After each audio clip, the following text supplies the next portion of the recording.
Meanwhile, the administration of Calabar High School has broken its silence on the alleged physical assault of a physics teacher by some members of the school's track and field team. A release published by the school on its website on Sunday came in response to the allegations outlined by the teacher at a press conference on Friday.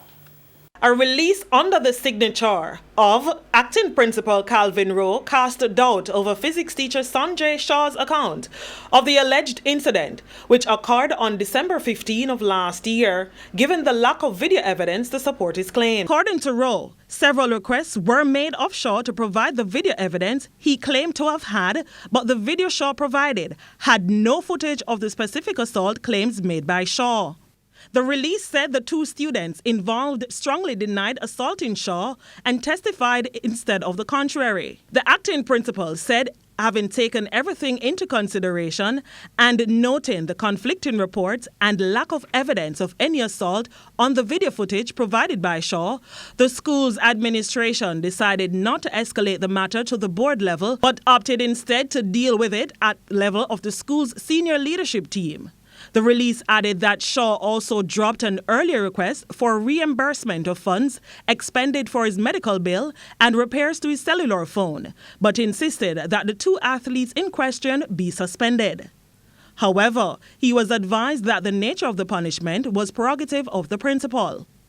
The acting principal said he later had a change of heart and decided to re-interview the two students in question, and while their testimonies remain unchanged, he decided to suspend them for 5 days with the condition that they would be required to work on their CAPE school-based assessments during that time. They were also allowed to train on the school's campus and also to compete in the final development meet of the season.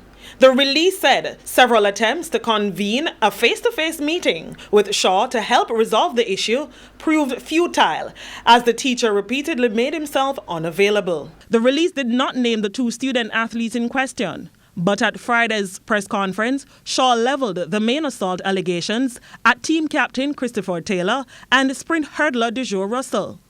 Efforts to get in touch with the acting principal were unsuccessful. Taylor and Russell are expected to represent Calabar as the school seeks to defend its title at the Issa Grace Kennedy Boys and Girls Athletics Championships starting on Tuesday at the National Stadium. Trishana McGowan, TVJ Sports. Meanwhile, Champs title sponsors Grace Kennedy have released a statement through its CEO, Don Webby, regarding the recent alleged incident involving a Calabar teacher and two student athletes in December of 2018.